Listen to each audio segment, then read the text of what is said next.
தண்ணி பிரச்சனை. தண்ணி இல்லாத மாடு கன்று எல்லாம் புல்லு இல்லாமல் காஞ்சி போயிருக்கு. குளங்குட்டையில் தண்ணி இல்லை. ரொம்ப வறட்சி மாவட்டம் ஆகுது. தஞ்சாவூர் மாவட்டம் தான் ஃபேமஸ் விவசாயம். இப்போ விவசாயத்தோடவே அழிஞ்சுமா இருக்குது. புல்லு இல்லாமல் வைக்கலாம். நாங்களும் ரொம்ப தவிக்கிறோம். இப்போ நாங்கள் பின்னாடியோட வாழ்வு எப்படி பால் உற்பத்தி பண்ண போகிறோம், எப்படி பண்ண போகிறோம்? புல்லு இல்லை, பின்னாடி குட்டையில் தண்ணி, மழை இயற்கையும் இல்லை. எப்படி பண்ண போகிறோம்? வாழ்க்கையில் ரொம்ப நினச்சிக்கிட்டு இருக்கோம். எல்லாமே சூழ்நிலை எப்படி மாறப்போகுது. நாங்கள் ரொம்ப இன்னும் பயந்துக்கிட்டு இருக்கோம்னா இன்னும் கொஞ்சம் நாள் இன்னும் ஆக போகுது. வறட்சி மாவட்டமாக ஆக போதுமா இருக்குது எல்லாமே. அவங்கங்க எல்லாம் பார்த்தீங்களா, எல்லாம் ரேவெட் போட்டுக்கிட்டு எல்லாம் இது பண்ணிக்கிட்டு பிளாக் பண்ணிக்கிட்டு எல்லாம் பண்ணிக்கிட்டு இருக்காங்க. மாட்டுக்கெல்லாம் இதுக்கெல்லாம் என்ன பண்ண போறீங்க? மாட்டு பால் இப்படி பச்சைகள் இயற்கை இல்லாமல் நாங்கள் என்ன பண்ணுறோம்? இப்படி காஞ்சிக்கிட்டு குளம் குட்டை புல்லு வளர்க்குறதுக்கே வழி. தண்ணியோட தட்டுப்பாடு ரொம்ப இதாச்சு. மாடு குட்டை தண்ணி எல்லாம் வற்றிக்கிட்டு போச்சு. எல்லாம் சுத்தமாக வற்றிடுச்சு. நாங்கள் மாடு குளியாட்டு கூட தண்ணி கூட வைக்கிறதுக்கு ரொம்ப தவிப்பமாக இருக்குது. பின்னாடி பச்சையோட வாழ்வாதாரம் ரொம்ப கால்நடை ரொம்ப பாதிக்க இந்த வருஷத்தில் என்ன பண்ண போகிறோம்? நாங்கள் எல்லாம் வாழ்வு முடிச்சுக்கிட்டு இருக்கோம். பாலோட உற்பத்தி எப்படி பண்ண போகிறோன்னு தெரியாமல் நாங்கள் முடிச்சுக்கிட்டு இருக்கோம். இப்போ போக காலப்போக்கத்துக்கு மாடு மேய்ச்சலுக்குலாம் போகாமல் மாடெல்லாம் எப்படி இறச்சிட்டு வர?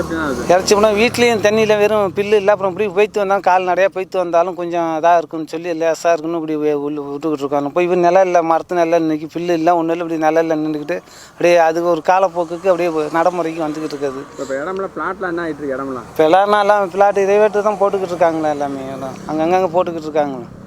இதுக்கு ஏன் லேஅவுட் போடுறாங்க? அது மக்களோட தீர்ப்பு தான். எல்லாம் யார் போடுறாங்க? தண்ணி என்ன காரணத்தினால? தண்ணி வறட்சி மாவட்டம். பிளாட்டு விவசாயம் இல்லாத பிளாட்டாக போடுறாங்க. எல்லாம் விவசாயம் இல்லை. இந்த வருஷம் இல்லை, அடுத்த வருஷம் இல்லை. இப்படி சும்மா கிடந்து என்ன பண்ணுறது? எல்லாம் பிளாட்டாக ரியேட்டாக போட்டுறாங்க. எல்லாமே சும்மா கிடக்க என்னத்தை பண்ணுறது? இப்படியாச்சும் ஒரு பிஸ்னஸ் பண்ணுறோன்னு இப்படி பண்ணிக்கிட்டு இருக்காங்க. ஏப்ரல் மாதத்திலே கடும் கோடையை நாம் அனுபவிச்சுக்கிட்டு இருக்கிறோம். 6 குளங்கள் எல்லாம் வற்றி போய்விட்டது.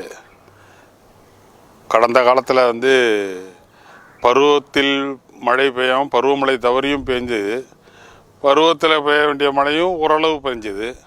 அபரிமிதமான மழை நீர் கிடச்சிது. அந்த நீரை நாம் சேர்த்து வைக்கிறதுக்கான வசதி வாய்ப்பு இல்லை. எல்லாம் போய் ஆயிரக்கணக்கான டிஎம்சி தண்ணீர் கடலில் வீணாக போய் கலந்து போணுச்சு. பல இடங்கள் வெள்ளத்தில் முழுகி தவிச்சோம்.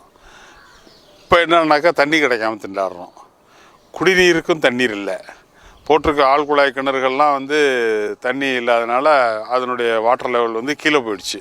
எல்லாம் இப்போ 200-250 அடியில் இருந்ததெல்லாம் இப்போ 300-350 அடிக்கு இறங்க வேண்டிய காலகட்டத்தில் இருக்கோம். இது இப்போதைக்கு பார்த்திங்கனாக்கா மேட்டூர் அணையில் 52 அடியிலேருந்து கீழே இறங்கிக்கிட்டே இருக்குது. 4 மணியும் பொழுது ஒன்றும் தண்ணி வற்றி போய்கிட்டே இருக்குது. இனி ஜூன் 12 குறுவை சாகுபடிக்கு தண்ணீர் திறக்க முடியுமா? அது சாத்தியப்படுமா? அதற்கிடையில் பருவமழை பெய்ய தொடங்குமா? தண்ணீர் வருமா? அப்படிங்கிறது இது இப்படியே ஒரு விவசாயம் சரி, விவசாயம் சார்ந்த தொழில்களும் சரி, குடியிருப்புகளும் சரி, குடிக்க மக்களும் இப்படி வாழ்ந்துக்கிட்டு இருக்கிற ஒரு சூழ்நிலை இருக்குது. இதனால் என்ன ஆகுதுன்னு கேட்டிங்கன்னா, பாசனத்துக்கு உண்டான வசதியில் இருந்த பொழுது பாசனம் பெற்று சாகுபடி நிலங்களாக ஏற்கனவே தரிசு நிலங்களை சாகுபடி நிலங்களாக்கணும்.